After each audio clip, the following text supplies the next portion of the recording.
इस भिखारी का नाम भारत जैन है। भारत जैन का जन्म आर्थिक रूप से कमजोर परिवार में हुआ था।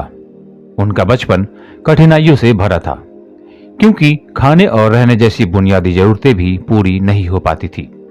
अपने परिवार की मदद करने के लिए भारत जैन ने छोटी उम्र में ही भीख मांगना शुरू कर दिया और पिछले 4 दशकों से वो ऐसा कर रहे हैं। वो रोजाना 10 से 12 घंटे, हफ्ते में 7 दिन और साल के 365 दिन भीख मांगते हैं।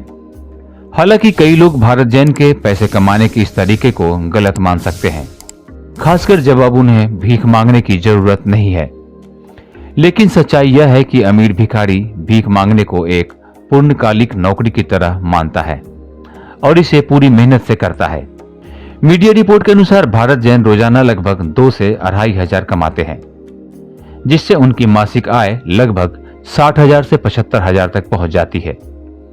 ये आय देश के कॉरपोरेट सेक्टर में कई एंट्री लेवल के कर्मचारियों की आय से अधिक है। रिपोर्ट्स के अनुसार भारत जैन ने मुंबई की सड़कों पर भीख मांगकर जो पैसा कमाया, उसका समझदारी से निवेश किया। फिलहाल उनके पास मुंबई में 1.4 करोड़ की 2 आलीशान अपार्टमेंट है। भारत जैन की कुल संपत्ति 7.5 करोड़ की है। उनकी पत्नी, 2 बेटे, पिता और भाई इन 2 लग्जरी फ्लैट्स में रहते हैं।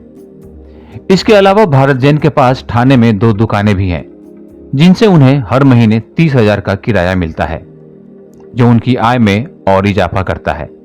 इसके अलावा उन्होंने स्टेशनरी की दुकान भी खोल रखी है।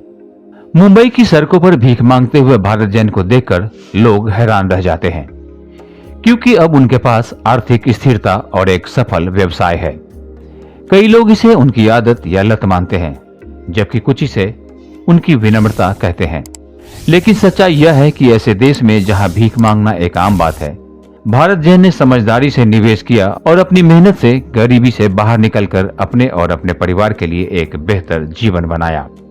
भारत जैन के दोनों बेटों ने मुंबई के एक प्रमुख कॉन्वेंट स्कूल में अपनी पढ़ाई पूरी की है और अब परिवार के स्टेशनरी व्यवसाय को संभाल रहे हैं। यह बिजनेस अब उस परिवार के लिए आय का एक और स्रोत बन गया है, जो कभी गरीबी में जी रहा था।